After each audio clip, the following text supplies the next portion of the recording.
Mare, ang daming gamot ng kapatid na Ate Ethel. Nagpalinis lang ako ng koko sa kanya. Ayan, at nakita ko, ang dami niyang pangangailangan. Kaya ngayon, kailangan mag-tip ako. Kasi ito si Kuya, yan, nag-aabang sa kanya, pinapagamot ni Ate Ethel. Na-abuse pala yan nung bata pa. Meron siyang sakit sa kidney, may diabetes, may hypertension, mataas ang cholesterol, lahat na ata. Tapos sa pag-iisip din niya. Tapos ang tipos pala, hindi ibig sabihin tinotopak ate, no? Ibig sabihin nun, nakakain ng dumi, nilagnat ng mataas. Oo. Ganon. Kasi ang fake news ng mga tao, sasabihin tipusin ka or yung topakin ba? Hindi pala yun ang ibig sabihin. Ang tipos, nakakain ng dumi at nagkalagnat ng mataas, kumbulsyon nung bata pa.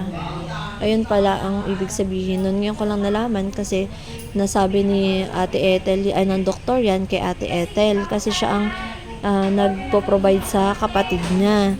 Kaya nga sabi ko ngayon, Ate Ethel, sali ka sa akin sa paluwagan para makaipon sa akin. Parang patago para pag sumahod siya, buo na 10K. Nakakatuwa naman to kasi breadwinner pala siya, tapos ang ganda ng anak niya. Hindi mo akalain na, saan ka nagmulang probinsya nung naglakad ka papuntang Manila? Saang probinsya? Mindanao, Pagadian City. Oo, Pagadian City. Pagadian City sa Mindanao. Grabe ang layo ng narating niya, nakarating siya ng Pasay. O kaya kasi dito siya nagkaroon ng pamilya, tapos yung anak niya na ninakaw pa. Di ba kinuha ng ano mo yun? Tita? Oo, dati kinuha ng tita niya. Ngayon, magiging Miss Universe. Kung manalo, kung pala rin. Nagpa-pageant, makikilala na. At napakabait din na bata kasi nga, hindi siya nahihiya dahil ang mami niya komedyante at mayroong ganong nakaraan. Hindi niya kinakahiya, bagkus tinutulungan pa niyang tumaas yung self-confidence niya kasi kawawa nga naman.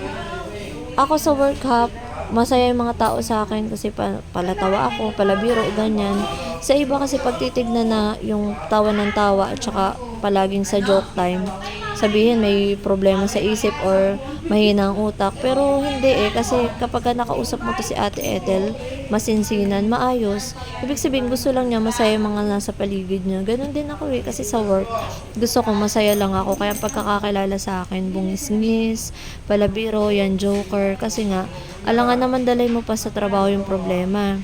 Pero ako mausisa, nagulat ako, may dumating na lalaki, kamukha ni Ate Ethel. So sabi ko, sino yan? Ayun, kapatid pala niya. At may sakit. Baka naman gusto nyong tumulong mga mare. Magbigay lang kayo, itatag ko si Ate Ethel. At i-follow nyo na rin po.